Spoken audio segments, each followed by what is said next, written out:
Colombia de cómo implantar la estrategia de empresa saludable. Él es médico egresado de la Universidad Nacional de Colombia, especialista en salud ocupacional y medicina del trabajo de la Universidad del Rosario.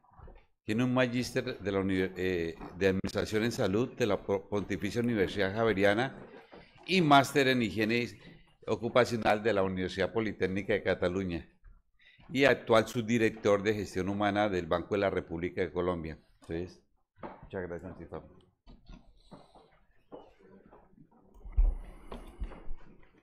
Muy bien. Está prendido, ¿verdad? Ah, bueno. Ok. Pues muy buenos días para todos. Y lo digo desde el corazón y esperando que de verdad le hayan tomado la palabra ayer a Víctor y este sea un día en el que hayan decidido ser más felices.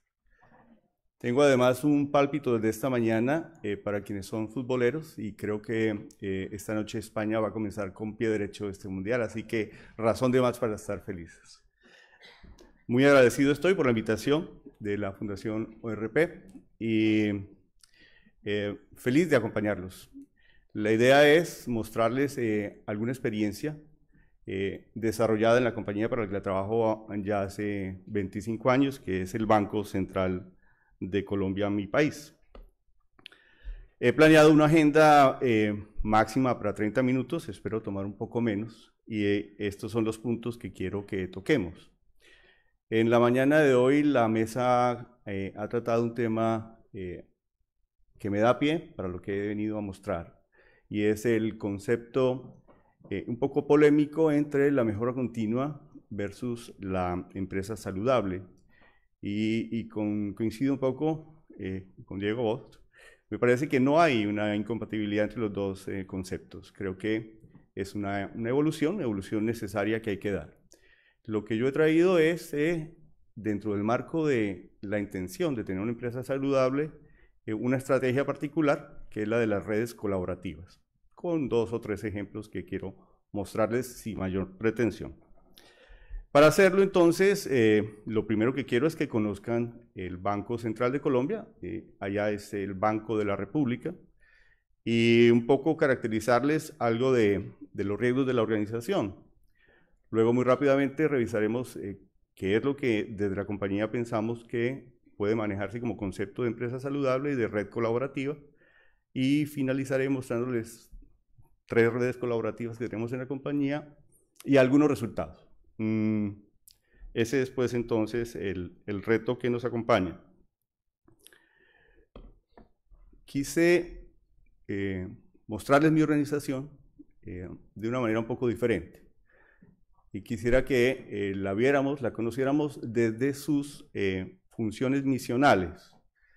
El Banco de la República como Banco Central del país, evidentemente es del sector público, pero es un organismo autónomo e independiente, desde la política hasta el presupuesto, y es un organismo básicamente técnico. Sus funciones misionales, las 4 primeras, son funciones misionales comunes a todos los bancos centrales en el mundo.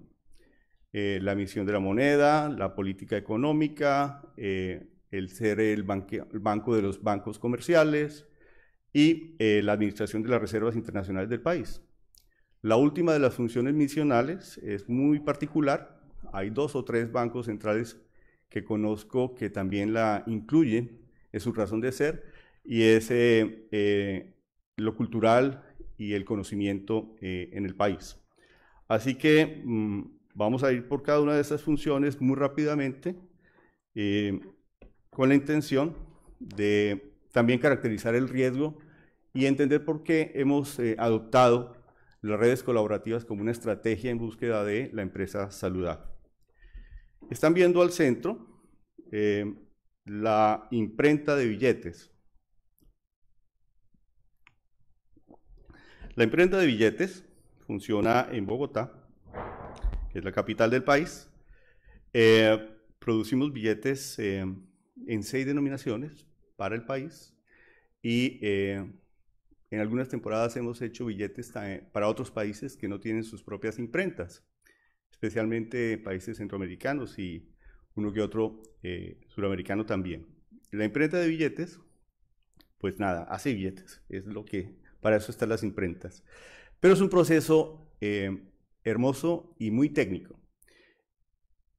En el extremo superior izquierdo están viendo algunas máquinas de impresión. Los billetes evidentemente necesitan impresiones diferentes, impresiones que deben dar seguridad, adicionalmente a una buena calidad. Y así es, tenemos los billetes, se imprimen en 3 técnicas diferentes. Hay una técnica de fondos de impresión seca, hay una técnica de calcografía que incluye presión y temperatura para darle ese aspecto y esa sensación de volumen al billete, y hay una impresión tipográfica para firmas, números, etc. Para que el billete dure más, adicionalmente se hace un recubrimiento con un polímero que es sensible a la luz ultravioleta y que lo hace un poco más fuerte, digamos, para la circulación. Entre una fase y otra de la impresión, evidentemente es papel de seguridad, primero blanco y luego impreso, y hay que asegurarnos de que el conteo coincide. Esos son procesos manuales, fíjese, que tienen unos riesgos biomecánicos inherentes de movimiento repetitivo, por ejemplo, y de manipulación de pesos. A eso súmele los riesgos característicos de una empresa de artes gráficas. Estamos hablando de un nivel de ruido considerable, de una exposición a gases y vapores derivados de las tintas, hay una fase de preprensa que no la he ilustrado acá, que tiene que ver con la producción de las películas para las planchas, es decir, un fotolito. Algunas de las planchas requieren tratamientos galvanoplásticos, entonces tenemos un área de baños galvanoplásticos con electrolitos, y el sistema de impresión calcográfica requiere de rodillos de caucho. Todo eso es una preprensa y cada uno de esos puntos es un centro de trabajo con unos riesgos muy particulares. Impreso el billete, pues obviamente que hay que cortarlo, esa es la máquina Cutback que está en el extremo inferior izquierdo, y para luego organizarlo, empacarlo, etcétera, y esto supone todo un nivel de riesgos bien variado, desde riesgos físicos, químicos, biomecánicos, y, ¿por qué no? También hay que admitir que tenemos unos riesgos psicosociales importantes. Estos son trabajos de alguna manera monótonos, implican una cierta exposición para esta población particular. Emitir la moneda legal como función misional también implica producir moneda metálica. Lo que ven en el centro es nuestra fábrica de moneda, que funciona en una ciudad que se llama Ibagué, a un par de horas de Bogotá. Es allí donde producimos la moneda. Este también es un proceso industrial muy lindo. Permítame un paréntesis. Cada vez que me encuentro con mis colegas de universidad, de la Facultad de Medicina, vamos a cumplir 30 años de egresados este año. Muchos de ellos me hacen el comentario, me dicen, y tú te dedicaste entonces a la administrativo. Estás en lo administrativo, fácil lo administrativo. Administrativo, nada. Si es que hay una enorme cantidad de riesgos acá para manejar. Este sí que es un sitio de los buenos para ejercer la medicina del trabajo. Este es un proceso absolutamente lindo que parte con la producción de una colada, que no es otra cosa que la mezcla de metales fundidos. Está en el extremo izquierdo superior, y para tal efecto necesitamos manejar hornos de fusión con temperaturas superiores a 1000 grados centígrados. Regularmente las mezclas incluyen cobre, níquel, aluminio, y estamos hablando entonces de exposición a humos metálicos, evidentemente, y de ambientes de calor, de muy buen calor.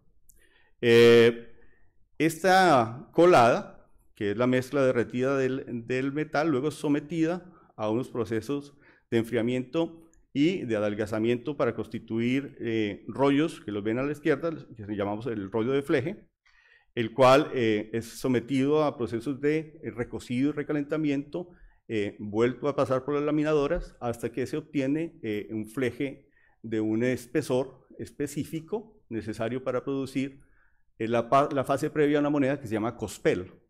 Eso lo hacemos mediante máquinas como aquella que está a la derecha arriba, que es una troqueladora Schuller, que toma el fleje y va haciendo las pequeñas moneditas aún no acuñadas, que llamamos cospeles. Finalmente, el cospel, pues nada, es acuñado, como lo ven en la diapositiva intermedia a la derecha. Hay que darle la información de la moneda y la característica por ambos lados y por el lateral. Todo este proceso requiere de controles de calidad muy manuales ellos y también de controles de laboratorio de metalurgia, que es el que ven en el extremo izquierdo inferior. Los controles de metalurgia evidentemente son bastante técnicos, pero incluyen, por ejemplo, equipos de absorción atómica y equipos de rayos X, por fortuna con procesos autocontenidos.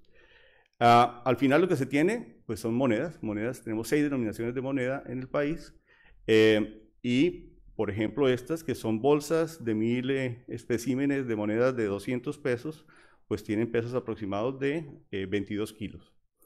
Así que también hay ahí un riesgo biomecánico significativo en el movimiento de estos pesos, con unas frecuencias importantes.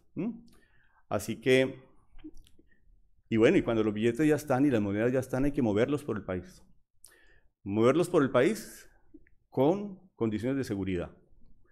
Son valores, ¿no? Entonces, tenemos riesgo público por robo, por atraco, por terrorismo, por ejemplo, porque este es un objeto fácil de explotar para una acción terrorista. Así que tenemos un cuerpo de seguridad armado, directo y otro contratado, y para lo que llamamos las remesas, evidentemente el apoyo del Ejército Nacional. Pero todo esto lo que supone también es, además del riesgo público, una condición, por ejemplo, de porte de armas, que implica una situación de seguridad adicional y, evidentemente, el riesgo de tránsito, en vehículos, en aviones, etcétera, etcétera. Así que, administrativo, nada. La segunda misión funcional función misional, decía ser prestamista y banquero de los establecimientos de crédito. Un banco central es eso, es un banco de los bancos comerciales. Así que, bueno, no sé si hay alguien aquí del Banco Central de España. Bueno, veo que no me salvé. Eso hacemos, los bancos comerciales tienen, por llamarlo de una manera, cuentas corrientes con nosotros. Y consignan sus dineros, pero también retiran sus dineros. Así que tenemos que tener unas cajas especiales, unas tesorerías especiales para dar abasto a estos movimientos del sector financiero. Eso también condiciona una serie de exposiciones de riesgo significativas en las áreas de tesorería. Adicionalmente, en la esquina superior izquierda, ven ustedes que hay cajas de tesorería de atención al público. Es decir, no solamente atendemos los bancos comerciales, sino también atendemos el público en cuanto tiene que ver con el cambio de billete y moneda, lo cual supone una exposición significativa, por ejemplo, material particulado ahí, y de nuevo el riesgo biomecánico de los movimientos repetitivos y de la manipulación de peso. No haríamos el trabajo completo si no nos tomáramos la molestia de verificar que ese dinero que los bancos comerciales nos ingresan esté en las condiciones adecuadas para volver a salir al mercado. Entonces, hay un tercer proceso que es el que he tratado de mostrar en la parte inferior de la diapositiva, en donde lo que hacemos es, a través de equipos mecánicos, pero también a través de procesos manuales, hacer la clasificación del dinero, encontrando falsos y deteriorados y sacándolos del mercado, destruyéndolos. En este momento lo que hacemos es este material que está en el centro abajo, que es un ripio que puede ser reutilizable para diferentes fines comerciales. De esta manera, el Banco de la República, el Banco Central de Colombia, es garante del sector financiero de todo el país y lo estabiliza de alguna manera. Es también nuestra función misional aquellos que tienen que ver con la política económica. A fuerza de trabajar con economistas, por muy burro que se sea, el médico también algo aprende de esto de la economía. Y evidentemente, corresponde al banco establecer la política monetaria, cambiaria y crediticia. Para efectos de lo que nos interesa aquí, que es la prevención del riesgo, estamos hablando de lo que casi todos manejamos como riesgos administrativos de oficina. ¿Qué significa esto de regular la política monetaria, cambiaria y crediticia? En pocas palabras, es básicamente desarrollar las estrategias necesarias para tener una contención de la inflación de manera significativa y continuada. En los últimos 20 años, Colombia ha sido uno de los países latinoamericanos con mejor manejo de la inflación. En este momento tenemos inflaciones de menos de 2 dígitos y así ha sido en los últimos 10 años, lo cual genera una estabilidad económica muy importante para el país y ha permitido adicionalmente, que también es nuestra visión funcional, mantener crecimientos que si no son muy altos, por lo menos sí han sido estandarizados por encima de 2.5, y es, digamos, una buena acción económica para el fortalecimiento del país. En cuanto a la política cambiaria y crediticia, no es otra cosa que establecer la banda de cambio frente al dólar y tratar de mantenerla en esos niveles y establecer la tasa interbancaria que determina qué tan costoso es el dinero para el sector financiero y en últimas para los ciudadanos. Adicionalmente, se hace la administración de las reservas internacionales. La administración de las reservas internacionales tiene varios usos. Hay uno que es muy importante que tiene que ver con la política monetaria y es los mecanismos de expansión o contracción financiera en el mercado. Esto significa, y se une con la política de emisión, manejar estratégicamente cuando necesitamos más dinero en el mercado financiero o menos dinero en el mercado financiero. La foto que ven a la izquierda es nuestra actual junta directiva y el más grandote es el ministro de Hacienda. Vale. Estas son funciones misionales muy comunes en todos los bancos centrales del mundo. Pero adicionalmente nos toca una función, que la quisimos, que la peleamos cuando hubo un cambio de constitución política por allá sobre el año 90, el banco se peleó legítimamente mantener esta función, que es la función de crear conocimiento y promover actividad cultural en el país.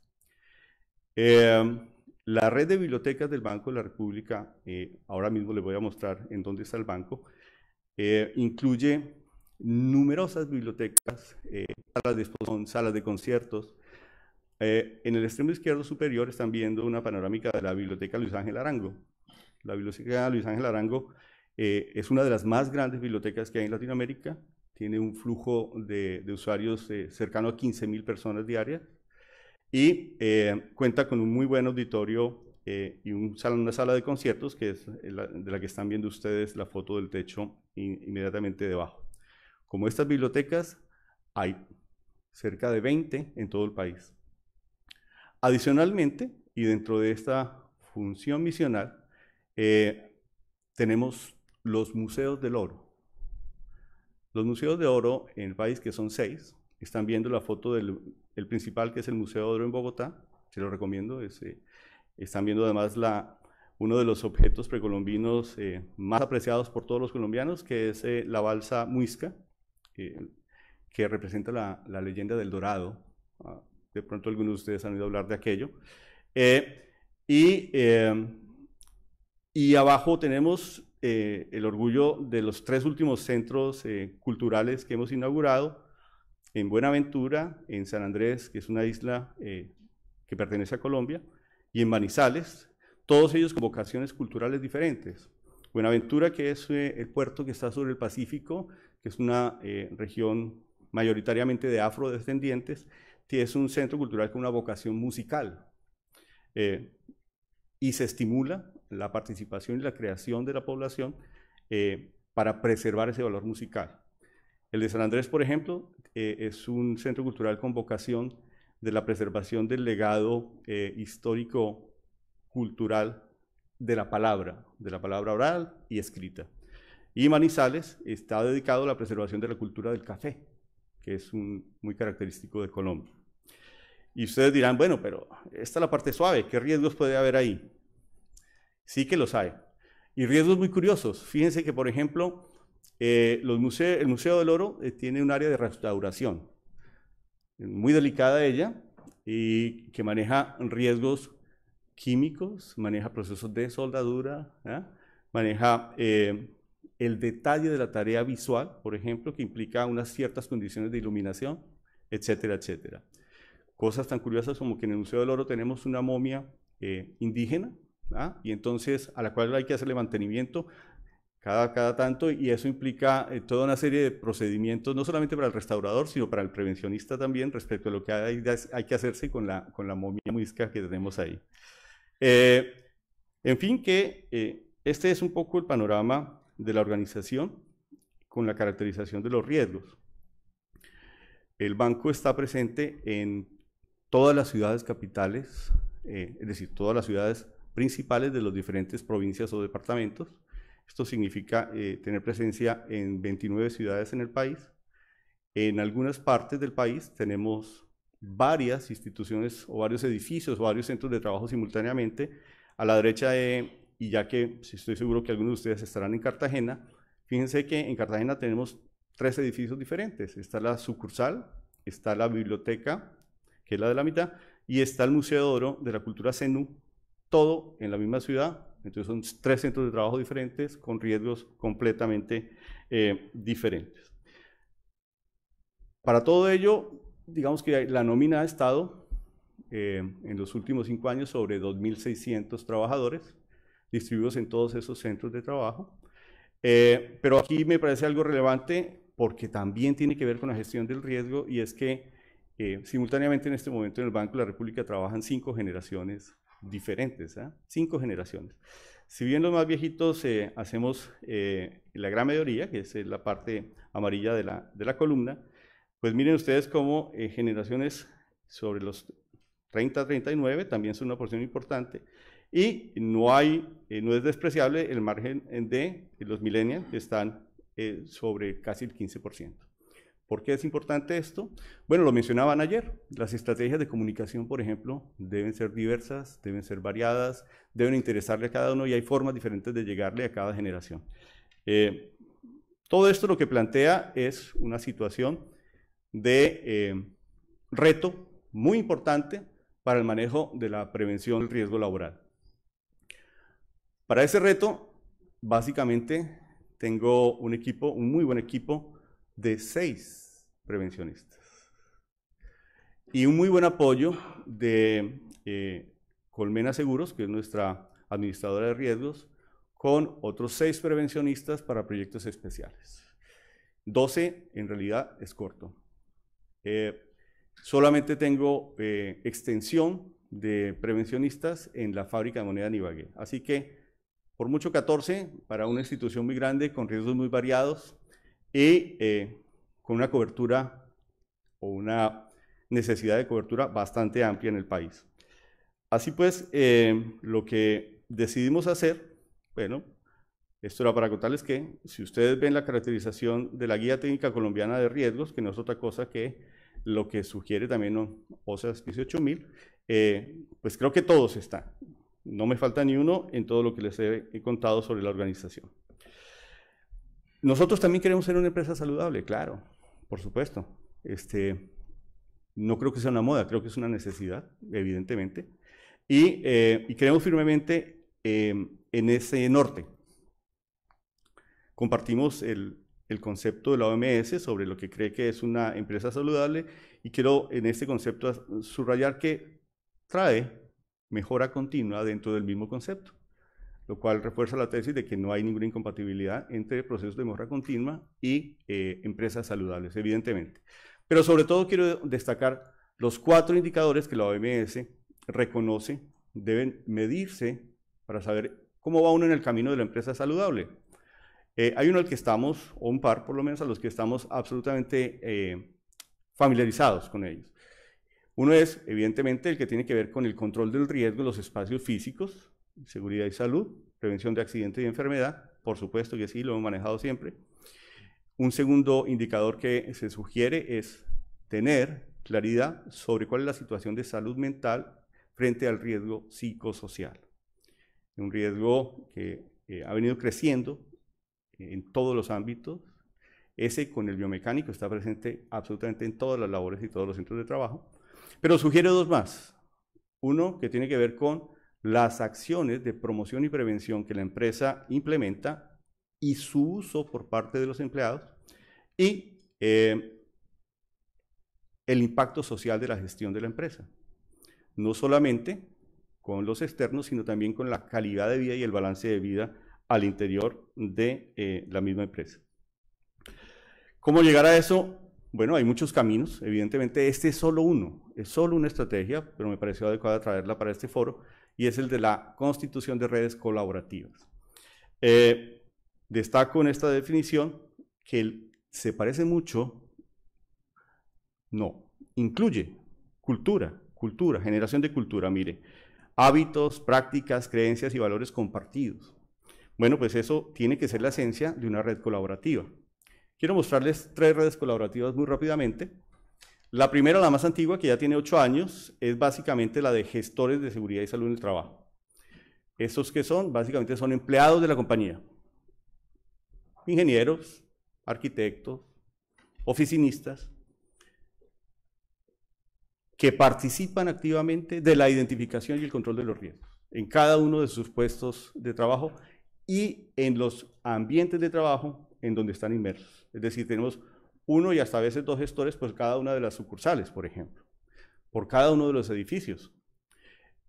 Esta red de gestores básicamente comienza, y es algo que comentaba la mesa esta mañana, en la vinculación de la alta dirección del banco. Es decir, la junta directiva está consciente de que esas redes existen y las apoyan.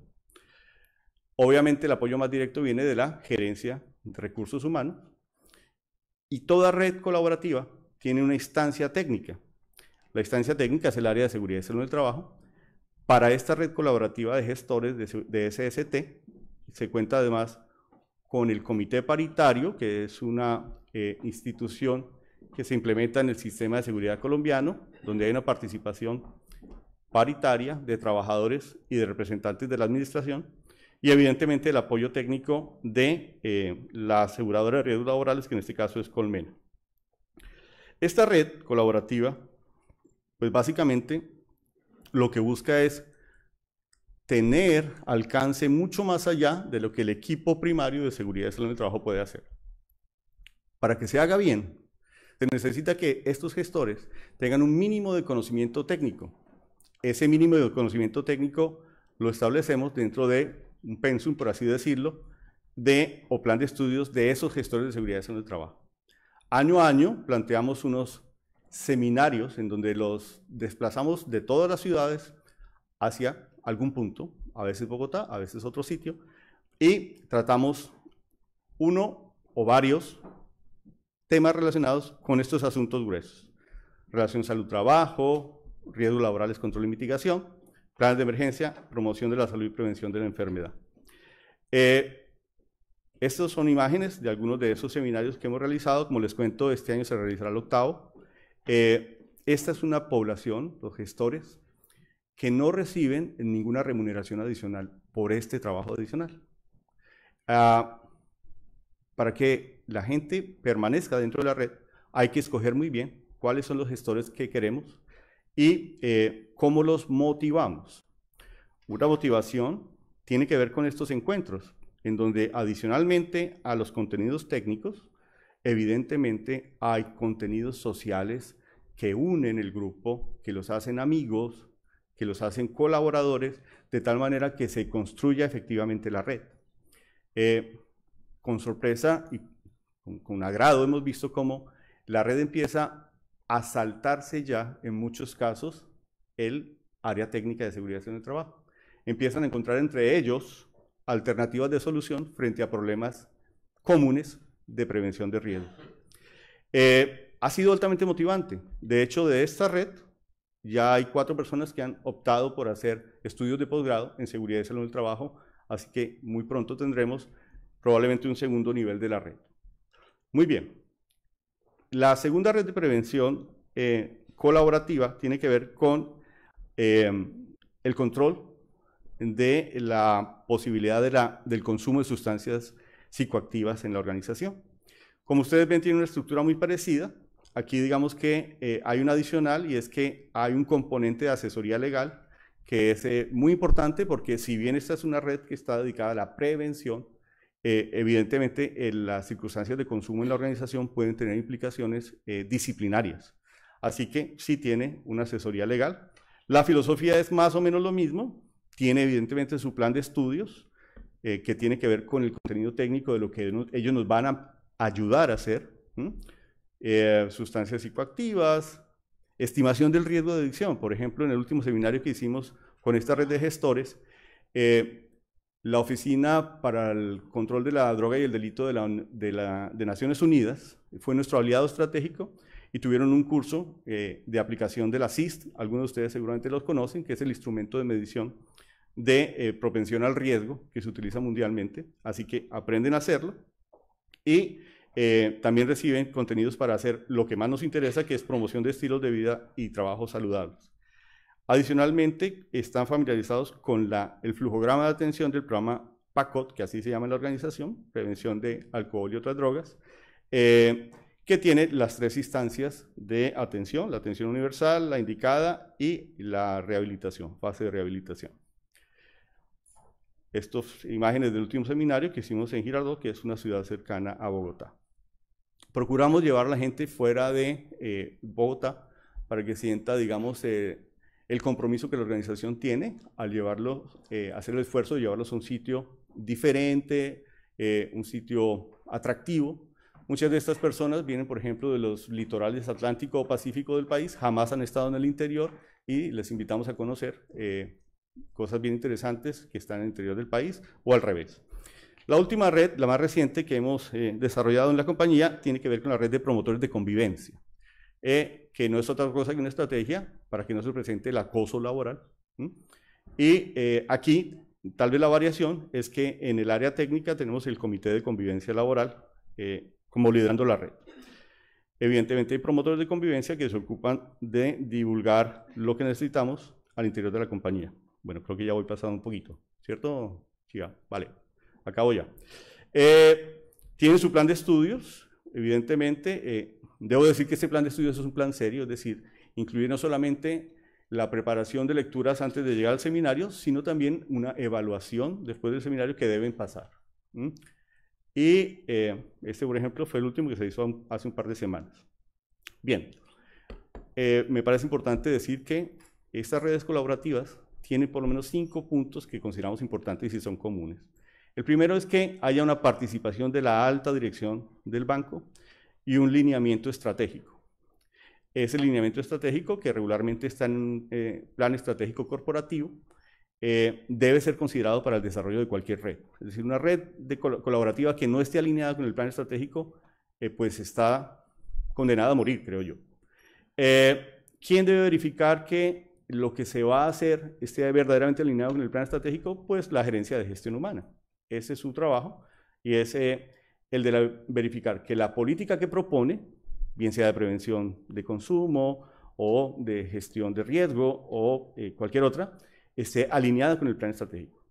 Si no está alineada con el plan estratégico, probablemente no tendremos ni siquiera fondos para llevar a cabo las actividades.